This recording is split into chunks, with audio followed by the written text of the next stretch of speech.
The email arrived at 4:37 p.m. Subject line: Intake Protocol Update, effective immediately.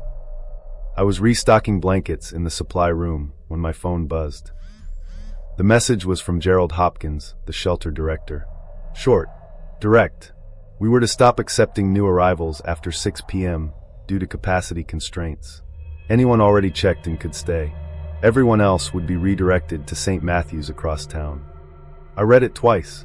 We had 43 people registered that afternoon. Our facility was rated for 90. I'd worked at Harbor House for 8 months and we'd never hit capacity. Not even close. Most nights we ran at about 60%. The temperature was supposed to drop to -12 that night. Wind chill pushing it closer to -30. The kind of cold that kills. St. Matthew's was a 40-minute walk in good weather. I called Gerald's office. It rang 4 times before going to voicemail. I tried his cell. Same thing. By 5:45, we had 61 people checked in. The common room felt empty. Half the cots in the sleeping area sat unused. Then they started arriving. The first was a woman named Patricia. I recognized her from previous nights. She'd been coming to Harbor House on and off for 2 years. Always polite. Always checked in by 5. But she showed up at 6:15, shaking from the cold, asking if we had space. I told her about the directive. Explained she'd need to head to St. Matthew's. She stared at me like I'd spoken a different language. Said she couldn't make it that far. That her hip was bad. That she'd barely made it here. I felt something twist in my chest, but I followed the protocol. Gave her the address. Offered to call ahead and let them know she was coming. She left without another word. Within the next hour, 4 more people showed up. 2 men I'd never seen before. Another woman who looked familiar, but I couldn't place. A younger guy who said he'd just lost his apartment. I turned them all away. Each time felt worse than the last. By 8 p.m. the wind was howling against the building. I kept checking the thermometer mounted outside the front window. -9, -11, -14. My coworker Jake asked why we were turning people away. I showed him the email. He frowned and said he'd worked the overnight shift last week when we'd had 73 people and nobody had mentioned capacity issues then. Something felt off, but I couldn't articulate what it was. Just this growing unease that sat heavy in my gut. I tried Gerald's number again at 9:30. Still no answer. The overnight shift supervisor showed up at 10. A woman named Linda who'd been with Harbor House for 6 years. I briefed her on the capacity directive and watched her face change. She asked who had sent the email. I pulled it up on my phone and showed her. She studied the screen for a long moment. Then she opened her laptop and logged into the shelter's management system. Pulled up the resident roster. Counted the names out loud. 61 people currently checked in. Maximum capacity, 90. She looked at me with an expression I couldn't read. There was no capacity issue. There had never been a capacity directive. The email address looked identical to Gerald's, but when Linda checked the actual domain, it was off by 1 character. A 0 instead of the letter O in Hopkins. Easy to miss. Designed to be missed. Someone had spoofed the director's email. I felt cold in a way that had nothing to do with the temperature outside. Linda immediately started making calls. Trying to reach the people we'd turned away. Trying to reach St. Matthew's to confirm they'd arrived safely. Patricia wasn't answering her phone. Neither were the 2 men I hadn't recognized. St. Matthew's said they'd had a normal intake night. Nobody matching Patricia's description had shown up. By midnight, we still hadn't heard from any of them. Linda called the police at 12:45 a.m. I gave statements. Described everyone I'd turned away. Provided approximate times. The officers took notes, but I could see the concern growing on their faces as the night stretched on and the temperature continued to drop. They found Patricia at 3:27 a.m. She'd made it about 6 blocks before she'd stopped to rest on a bench outside a closed grocery store. Security footage showed her sitting down around 7:30 p.m. She never got back up. They found one of the men an hour later. He'd tried to take shelter in a parking garage. Made it to the 3rd level before collapsing. The younger guy who'd lost his apartment was discovered at dawn. He'd broken into an abandoned building 2 miles away. Died from exposure sometime around midnight, based on the medical examiner's initial assessment. By noon the next day, the count was at 5. 5 people who'd come to Harbor House for help. 5 people I'd turned away based on a fake email. 5 people dead. I sat in the shelter's office while detectives asked questions. About the email. About whether I'd noticed anything unusual that night. About why I hadn't verified the directive. I had no good answers. But then one of the detectives got a call. Stepped out of the room. Came back 15 minutes later with a different energy. More focused. More intense. He asked if any of the victims' names meant anything to me. I said no. I'd only known Patricia. The others had been strangers. He pulled out his phone and showed me a photograph. A news article from 7 years ago. A criminal trial. Multiple defendants. Fraud. Embezzlement. Racketeering. And there, in a group photo of witnesses for the prosecution, I saw them. Patricia Holbrook. Raymond Ortega. David Martinez. 3 of the 5 people who'd died. The detective scrolled to another article. A follow-up piece from 6 years ago. The defendants had been convicted. Sentenced to federal prison. All of them. Except one. Marcus Anderson had died before the trial concluded. Heart attack. Natural causes according to the medical examiner. But there'd been questions. Rumors. Nothing proven but enough doubt that the case had made local news for weeks. I asked what this had to do with Harbor House. The detective's expression went flat. He said they were pulling records for the other 2 victims. Running background checks. But he was willing to bet they'd find the same connection. All 5 had testified in that trial. And now all 5 were dead. I sat there processing this information while my hands went numb. Someone had targeted them. Had known they'd be seeking shelter that night. Had known I would follow protocol without questioning it. Had used me to turn them away into a cold that would kill them.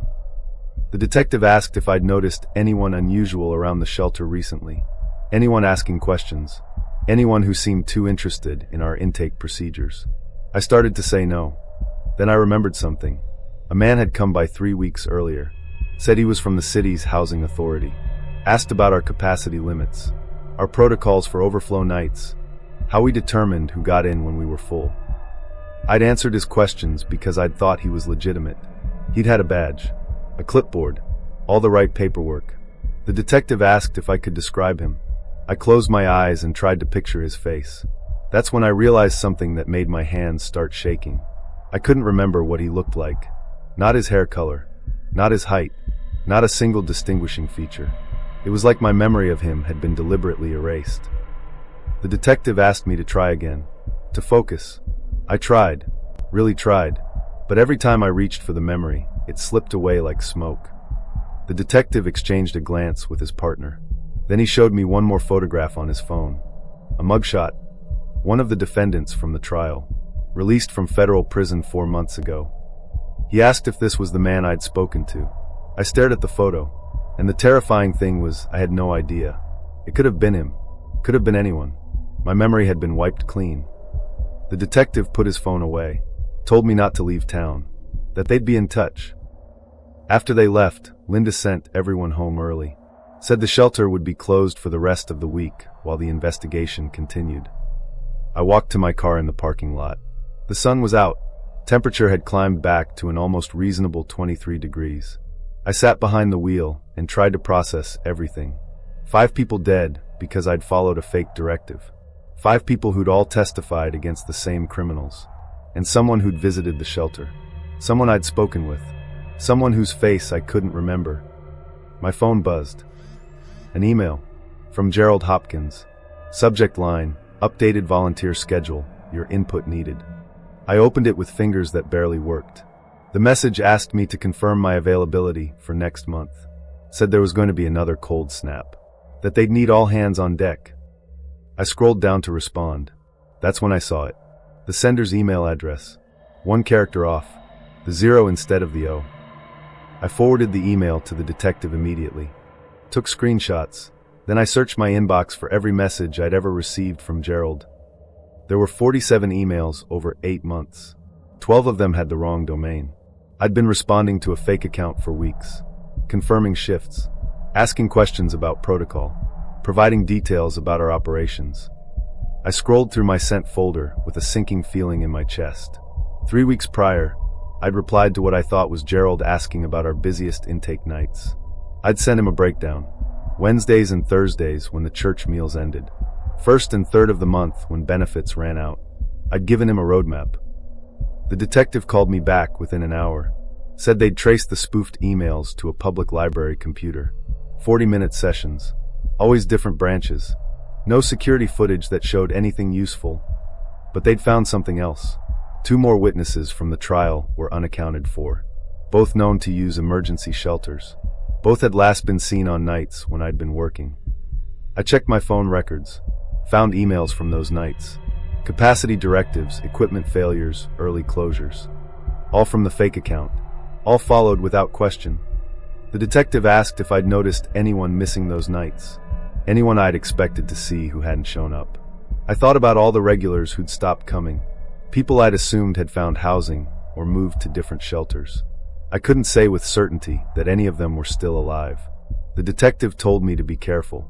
Said whoever was doing this had spent months setting it up. That I should vary my routine. Watch for anyone following me. But here's what I couldn't tell him. What I couldn't tell anyone. When I went back through those emails, I found something worse than fake directives. I found my responses. And in 3 of them, I'd suggested alternatives when people couldn't make it to St. Matthew's. Abandoned buildings where they might find shelter. Parks with covered areas. Specific locations where they'd be out of the wind. I'd given them directions. Detailed directions to places where bodies were later found. But I don't remember ever writing those emails. I've read them a dozen times now. They're in my voice. My writing style. Sent from my actual email address. Not the fake one. Mine. And I have no memory of sending them. Later that week, I set up my laptop to record my screen while I worked. Some part of me needed to know if I was doing things I couldn't remember. I checked the footage the next day. 47 minutes was missing from the recording at 2:13 a.m. But my browser history showed I was active during that time. Logged into my email. Composing messages. 5 of them.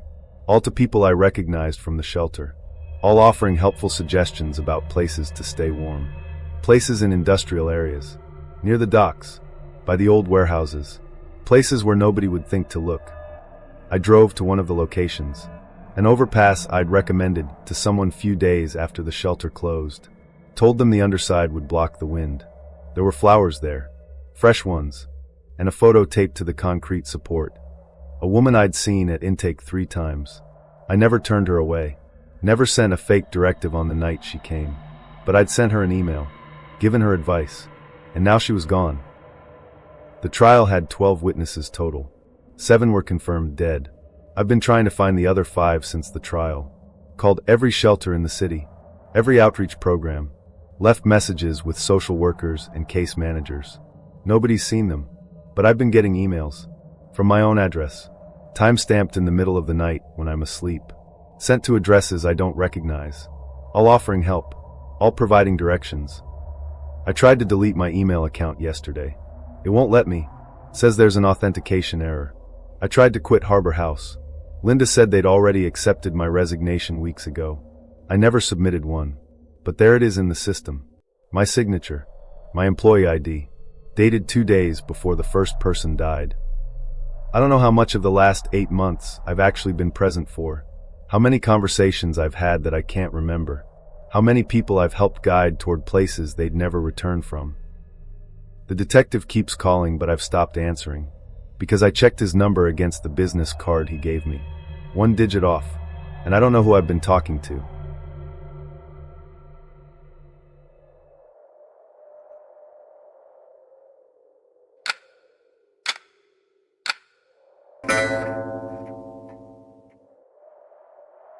I should have known something was off when Mr. Allen's driveway stayed perfect all winter long. Not pristine, perfect. Like untouched canvas. No tire tracks, no footprints, no pizza delivery kid trudging up to the door at 9 p.m. like clockwork every Thursday. The man was 83, and creatures of habit don't just break their patterns without reason. November hit hard that year. The kind of cold that makes your lungs ache. By Thanksgiving, we'd already gotten 14 inches, and Mr. Allen's driveway sat there under its white blanket like nothing had changed. I figured he'd finally gone to stay with his daughter in Phoenix. He'd mentioned it before. Complained about the stairs getting harder, the winters getting longer. Made sense. Except it didn't. Because his car was still in the garage. I could see it through the window when I walked past on my evening runs. That old Buick he'd driven since Reagan was president. Just sitting there in the dark. I mentioned it to my wife in passing. She said maybe his daughter picked him up. Maybe he took an Uber to the airport. Maybe I was overthinking things like I always do. She was probably right. December came and the snow kept falling. 3 more storms. Then 4. The whole neighborhood turned into this postcard version of itself. Driveways scraped clean, sidewalks salted, everyone doing their part to keep things moving. Everyone except Mr. Allen. His driveway just got higher, smoother, almost sculpted. I started paying more attention after the holidays. Don't ask me why. Boredom maybe, or guilt for not checking on him sooner. But something about that driveway bothered me in a way I couldn't name. The snow on my property was crusty and uneven, wind-blown and pockmarked from rain that froze on contact. His looked maintained. That's the word that kept circling my brain. Maintained. Like someone was tending to it, shaping it. I told myself I was being ridiculous. Snow doesn't get maintained. It just piles up and eventually melts. But we were 6 weeks into winter and nothing about that driveway looked natural anymore. I knocked on his door twice in January. No answer. Peered through the windows, but the curtains were drawn tight. Left a note asking him to call me. Nothing. I even checked with the post office. They said his mail was being held at his request. See? A voice in my head said, he's fine. He's in Arizona drinking margaritas and getting a tan. Except I'd see his mailbox sometimes stuffed full. Catalogs and flyers jammed in there until they spilled onto the ground.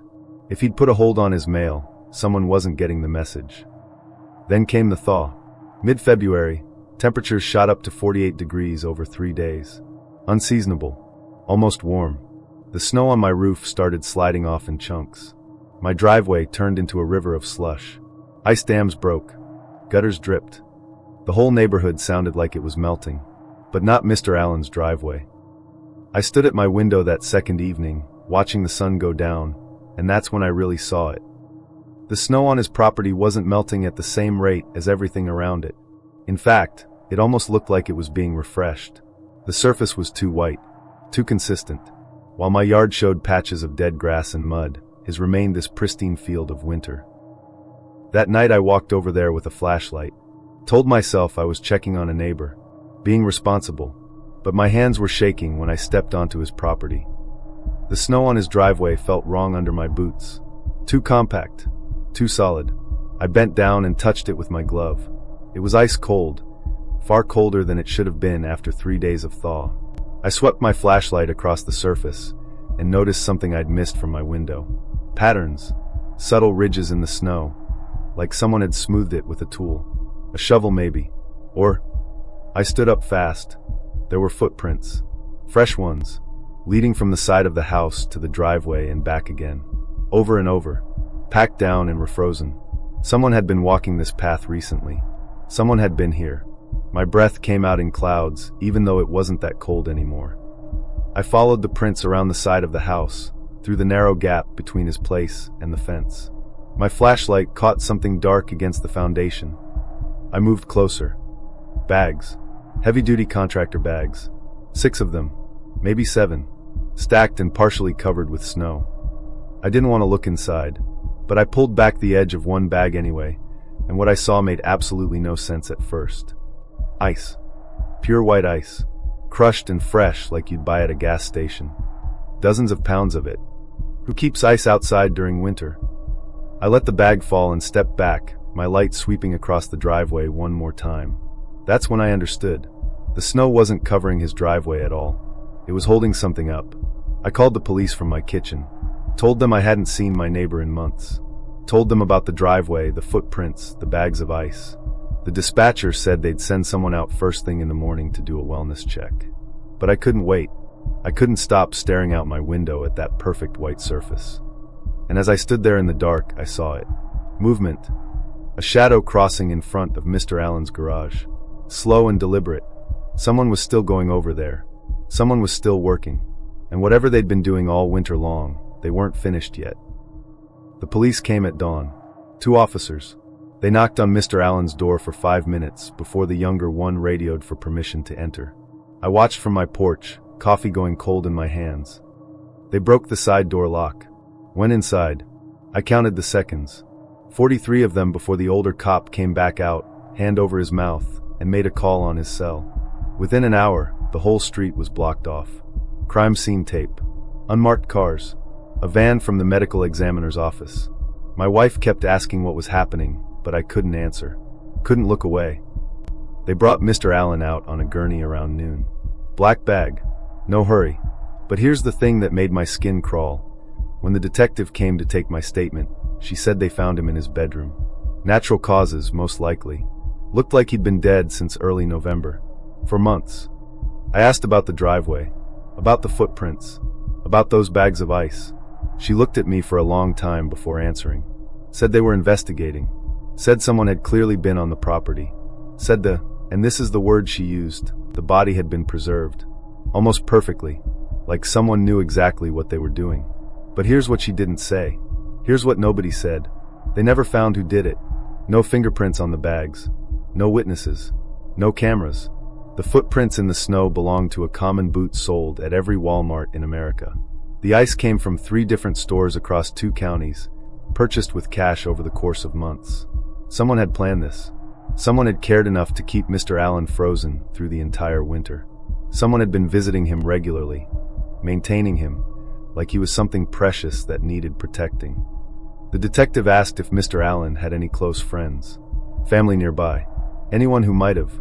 I said no, just his daughter in Phoenix. She hadn't spoken to him in 2 years after some fight about money. The detective wrote that down, underlined it twice. They cleared the scene 3 days later. Took everything. The snow, the bags, even scraped samples from the driveway. Mr. Allen's daughter flew in to handle the estate and put the house up for sale within a week. Never even stayed there overnight. I saw her leaving with a single box of photo albums and nothing else. The house sold fast. Too fast. Some couple from out of state who got a hell of a deal. But sometimes late at night when the wind picks up, I still look out my window at that driveway. And I swear, maybe I'm losing it, but I swear I saw someone standing there last Tuesday. 3 in the morning. Just standing in the dark in the snow-filled driveway. Like they were remembering, or mourning, or waiting. I didn't call the police. Didn't tell my wife. Because here's what keeps me up now. Here's what the detective never answered when I asked. If someone went through all that trouble to preserve Mr. Allen, if they visited him all winter long, if they cared that much, where did they go? And more importantly, who are they doing it for now? If these stories are creeping under your skin, subscribe now. The next nightmare is already waiting for you.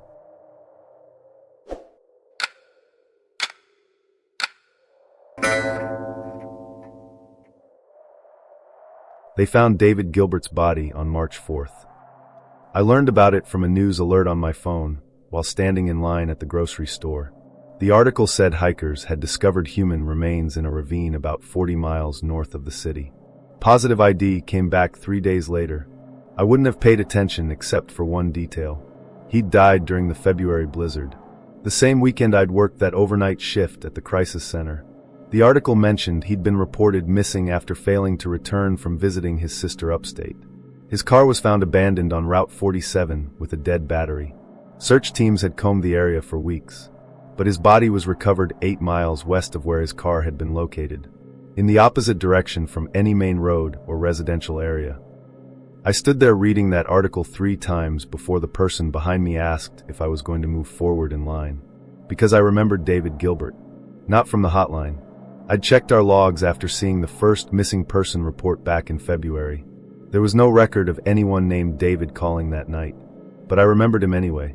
I remembered his voice, the way he'd whispered because he said the cold made it hard to breathe deeply, how he'd told me about his sister's new baby, how we'd talked about his job as a high school math teacher and the students he was worried about missing class during the storm. We'd been on the phone for nearly 3 hours, and I remembered telling him I could hear wind on his end of the line, asking him what he could see outside the car windows, whether there were any lights visible through the snow. He'd said no, just darkness and white. Then I'd asked if he could see any structures, anything at all. He'd said maybe, something dark off to the right. Hard to tell.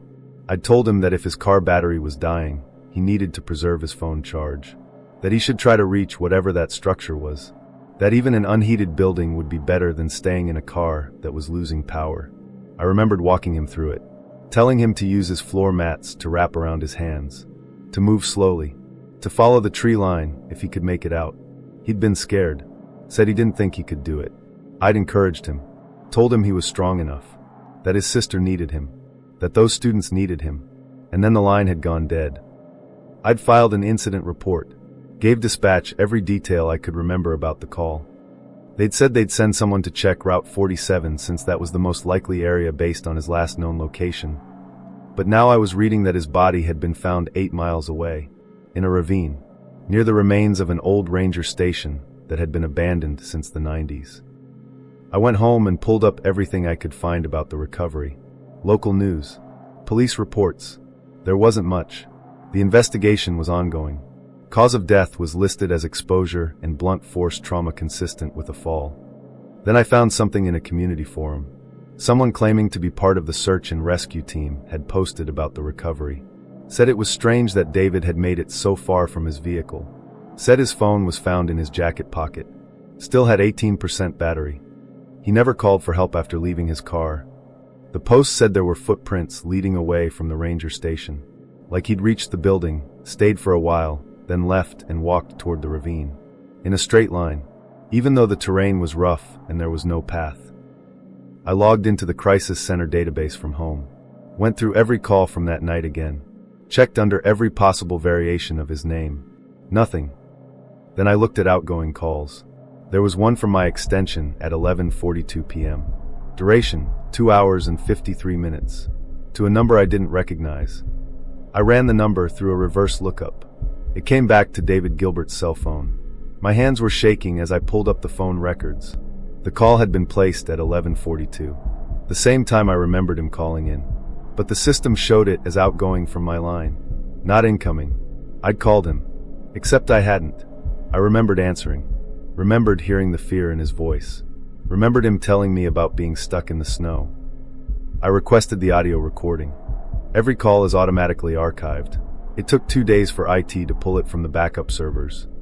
When I finally got the file, I sat in my apartment with my headphones on and listened to the entire thing. It was my voice. Calm. Professional. Asking questions. But David wasn't answering them. He was asking me questions. Asking me where he was. Why his GPS wasn't working. Whether I could send help. And I was talking over him. Like I couldn't hear him. Like I was having a completely different conversation. Asking him what he could see. Whether there were any structures nearby. Telling him about the ranger station. Describing exactly where it was. How to reach it from Route 47. But Route 47 was 8 miles from that ranger station. No one would walk 8 miles through a blizzard. Unless someone gave them very specific directions. Turn-by-turn directions. Which is exactly what I'd done. I could hear it on the recording. My voice giving him landmarks. Telling him to head west at the fallen oak. To follow the creek bed. To keep going even when he wanted to stop. David was begging me to send help. Saying he couldn't make it. That he was too cold. And I just kept talking. Kept giving him instructions. The recording ended with him saying he could see the building. That he'd made it. Then silence. I've listened to that call 11 times now. And the worst part isn't that I don't remember saying those things. The worst part is that I do remember. I remember every word. I remember meaning to help him. But when I hear the playback, I'm saying completely different things than what I remember saying. Like there were 2 conversations happening at once. The one I thought I was having, and the one that actually happened. I reported it to my supervisor. Told her everything. She listened quietly, then asked me if I'd been feeling okay lately. Whether I'd been under any unusual stress. She suggested I take some time off. But the following morning I found something that made me understand why I couldn't walk away. There was a voicemail on my phone. Left at 3 a.m. from David Gilbert's number. The one that's been disconnected since February. I haven't listened to it yet. Because I can see the duration. 2 hours and 53 minutes. Exactly the same length as our original call. And I'm terrified of what I'm going to hear. Whether it's going to be his voice. Or mine. If you made it this far, you're already part of the Grave Hour. Tap subscribe and hit the bell so you never miss when the next nightmare drops.